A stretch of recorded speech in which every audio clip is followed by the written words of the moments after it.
In the first video in this series I showed this. It's a Mimi 802 vintage computer, and it's been fairly badly damaged in shipping to me. It came to me for repair, but it was just meant to be electronic repair. I wasn't going to do any work on the case, but you can probably already see there's been quite a lot of damage to this. It was insufficient packaging, so what we're going to do in this video is get it out of the box, get it onto the workbench and take it apart and see how extensive the damage is. Hopefully there's no damage to the main board, but we'll have to see. The main chassis drop down, so it may have damaged the main board inside. We'll have to see, but let's get it onto the workbench. So I've got the unit out of the box, and as you can see there's quite significant damage to the case. There's also a chunk missing out of the front here. I don't know if any of this damage was present before it was shipped. I can't find this piece. I did look in the box and I can't find it anywhere. If I do manage to locate it, it might be inside, but if I can find it, obviously I'll either glue it back or send it back with the unit so the owner can glue it back in place and try and repair the case. But the first thing we need to do is get the case apart. You can see here how far the drives have dropped down. So you've got this metal cover plate, and that's not attached to the chassis inside. And it's fairly common for the chassis in these. There's metal chassis that the drives and the power supply sit on or hang from, and usually that's bent. It's not supported in the middle, it's just held at either end, and quite often that's curved down in the middle. You'll see the drives don't sit quite square, but in this case it looks like it's ripped the attachment points completely out of the case. So I'll get the cover off, we'll have a look inside, see what the extent of the damage is. Just quickly spin it round so you can see the back before I take it apart. So as you can see, it was in good condition. We've got this lifted up here as well, so I think this is also broken down in this corner. So I think there's damage across the entire inside of the case where the chassis attaches and where the cover attaches to the bottom part of the chassis. So you've got this plastic moulding on top, and everything else is part of the main chassis. It's either metal or it's large plastic mouldings. So let's get it apart, see what we find. I've taken the screws out. In fact, only 3 of the 6 screws were fitted, so it's the word of advice. If you're going to ship these things, make sure you fit all the screws to the case. Part of the strength on these is in the screws and the 2 parts of the case being firmly attached together. If the bottom part of the chassis is not properly screwed to the top, you lose a lot of the kind of structural stiffness of the case and things will start to break. Okay, so this will now separate. So what I'm going to do is spin it round 90 degrees, and then we should be able to open it up as kind of like a clamshell. Obviously the 2 parts, the top and bottom, are attached with cables. One board, something just fell out of it as you heard, one board is attached to the bottom, the other is attached to the top, and so as I say, I'll spin it round, open it up, and we'll have a look inside. Okay, well it's clear that the chassis has been sitting on the main board. There are marks on the main board, but luckily it's been sitting on these raised connectors, so it really depends on whether these have withstood the impact.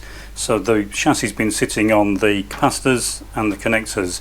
There is some damage to one of these connectors. Get this out of the way. It's going to be fairly hard for you to see, but this interconnect has been pulled completely out, although that doesn't appear to be part of this problem. That may have been an existing problem. But the main board seems to be in reasonable condition. I can't see, my main concern was that the large numbers of tracks would have been gouged, but I can't see any significant damage to the main board, which is obviously good news. All the parts seem to be there. This obviously will need repairing. The other interconnects look fine. That looks okay. They're a bit loose, but we can tighten those up. Okay, so it doesn't look too bad on this side. Where we've got the damage, of course, the chassis is fairly badly bent up. Where it's pulled out, you can see this is what's supposed to hold it in place. Where it's pulled out, it's bent the lugs back. Heavy part of the chassis, very poor attachment.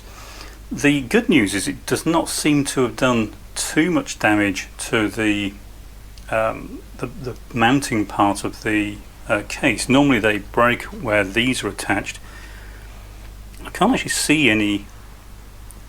So I'm quick looking here. I can't see any sign that the screws were actually in there, so it might well have been sent without any attachment screws. So that may well be why it's so badly damaged. There are some screws missing from each side, so it looks like it wasn't actually screwed in properly anyway, so I think it was just hanging on one or two screws. So badly packaged, and it wasn't correctly assembled in the first place. So I'll get the chassis taken out, we'll have a closer look and see if the drives are still intact and if the power supply is intact. I suspect the power supply will be fine, it's in a metal box, so I don't think there'll be any issues there. Same really with the drives, it's really whether the front doors have been damaged. So I'll get this out, flipped over, and we'll take a look, see if there's any significant damage to the chassis. Okay, luckily the main case does not seem to have any significant chunks missing. There's quite a lot of damage to various parts. As I said, this connector is badly damaged. The rear part of the chassis is dirty, but doesn't look too badly damaged. Normally they're bent, but that one seems to be fairly straight. Most of the damage here seems to be at the two front corners, and that is where these quite often do get broken. What is strange, it's broken here, by the way, it's cracked where this screw goes in, it's a weak point on the plastic moulding. Oddly, most of the attachment screws were missing, so we've got these two studs, they've pulled out, so I think these are the only two fittings that were in, and these have just obviously pulled out of the chassis. But the other two nuts, I don't think they were fitted, so the whole of the weight of the metal chassis was just on these two little fittings, and it obviously hangs upside down, so it hangs off these. And the first time it was dropped in transit, because the packaging was so poor, it just ripped those out. Not quite sure why it's broken here. I have to assume again that's it must have been dropped in such a way that it broke. It doesn't normally break there when this chassis comes out, so I'm not quite sure why that's broken. And maybe because the screws weren't in the bottom part of the chassis, the bottom and top part of the chassis weren't screwed together, so this corner would have been just flapping around. So again, a warning there, make sure all the screws are in the chassis before you ship it, including all the ones that hold the internal parts in place. So poorly packed, wasn't properly assembled before shipping, and this is the result. Luckily it does look like it will be recoverable. Have to see if the owner wants me to try and get this glued back together. Can't find the bit that's missing. Had a look in the box and that does seem to have disappeared. There's a small piece here, but that's maybe part of it, but could have come from anywhere else as well, so we'll keep that just in case. So looks like that might be recoverable. Needs a good clean, of course, but we'll put that to one side.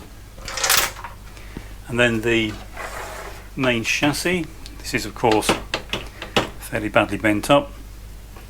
We've got the usual reefer cap issues in the power supply, so we've got the switching power supply and the two drives. So again, luckily there doesn't seem to be any significant damage to the two drives. Let's try on these, see if they open. It's not too bad. And that one's got the stop missing, so there should be a stop on this, stop it doing that. So we'll have to replace that. Looks like the original reefer caps did explode, judging by the marks on the power supply that need cleaning off. That the sooty marks that are left do conduct electricity, so always clean that off if you're replacing caps. The other two reefer caps will need to be replaced. They haven't exploded yet, but they will.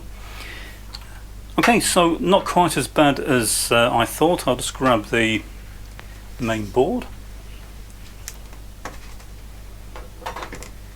And again, I'll need to take this off and make sure there's no damage on the underside, because the weight of the chassis was sitting on these two corners, so hopefully it hasn't done any real damage.